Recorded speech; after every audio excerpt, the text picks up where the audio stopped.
La création d'une nouvelle station tram-train à Gorges a fait l'objet d'une concertation préalable. L'objectif étant d'informer et de recueillir l'avis du public. Coût total de l'opération, 3,5 millions d'euros. C'est la première réunion de concertation préalable à la réalisation de l'ouvrage.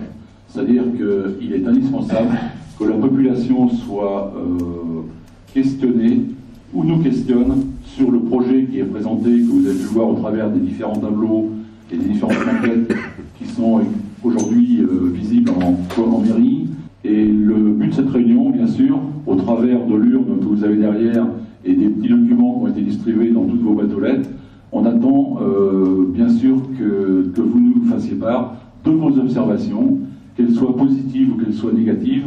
On en a absolument besoin pour montrer aux investisseurs de demain, et croyez que ce n'est pas évident, que le projet est incontournable dans le cadre de ce que l'on connaît aujourd'hui, tout ce qui touche le développement durable, l'économie locale, l'économie de la communauté urbaine, qui pour nous aujourd'hui est un vecteur incontournable et qui contribue justement à la dynamique de notre secteur. Disons, ce projet est un projet structurant pour la commune, pour la communauté de communes, et donc une bonne partie de ses ressortissants vont pouvoir en bénéficier à court ou moyen terme. Donc moi je suis ravi d'être parmi vous. Donc l'effort financier de la communauté de communes est d'environ 1 million d'euros pour Clisson.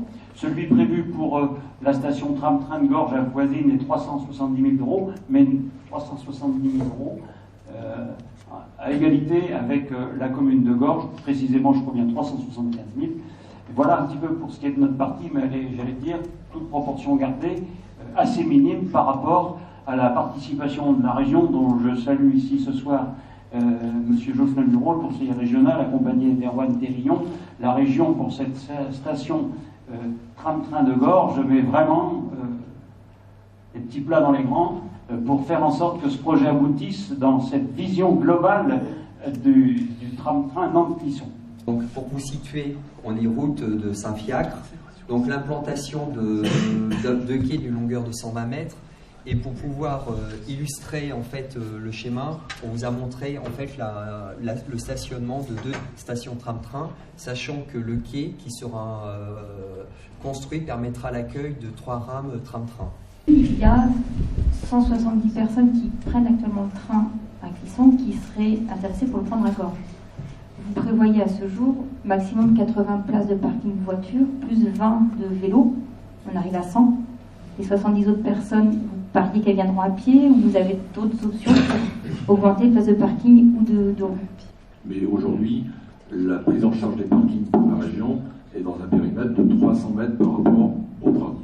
Mais on réfléchit justement au stationnement avenue des Fleurs, pas très loin des écoles.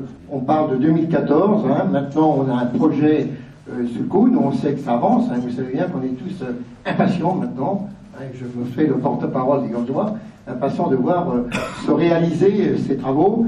Donc ce que je souhaite, c'est que bien cette date de décembre 2014 soit retenue, vraiment. La halte de Gorges fait partie d'un programme plus vaste qui comprend donc des aménagements au niveau de la gare de Clisson très, très importants et puis également, Nicolas Le Terrier l'a rappelé également, des aménagements sur la gare de Nantes, puisqu'aujourd'hui les lignes de Sainte-Pazanne et de Clisson convergent sur une voie commune qui rend les arrivées sur Nantes compliquées. Le planning qui est présenté est un planning raisonnable, avec ce qu'il faut pour que nous puissions le tenir raisonnablement. Cette halte tram-train s'intègre parfaitement dans la mise en œuvre d'une desserte tram-train Nantes-Clisson toutes les demi-heures aux heures de pointe. L'ensemble aller-retour Nantes-Clisson s'arrêtera ainsi à Gorges. Pour nous, c'est une chance qu'il se réalise enfin à l'emplacement qui a eu l'occasion d'être présenté ce soir. C'était inespéré, comme l'a dit mon prédécesseur en début de séance. Il y a 10 ans, lorsqu'on abordait cette question, on nous regardait avec des grands yeux et le sourire en disant mais ils sont pas bien ceux-là, il y a quelque chose qui va pas quoi. Et chemin faisant, on a réussi à convaincre les élus de la région qui depuis 2 ans ont pris vraiment à cœur ce que j'ai réussi à leur présenter. On les a amenés sur le terrain et ils ont bien compris qu'il y avait un intérêt majeur pour la population du Clissonnais et du Gorgeois, enfin le bassin de vie du Clissonnais en général, puisque la commune de Gétigné aujourd'hui est à moins de 5 minutes de l'arrêt par la déviation, et très certainement les Gétinois viendront prendre le tram à Gorges plutôt qu'à Clisson, plutôt que de rentrer dans Clisson. Une exposition est présente en mairie de Gorges vous présentant le projet. Vous pouvez également donner votre avis jusqu'au 23 mars.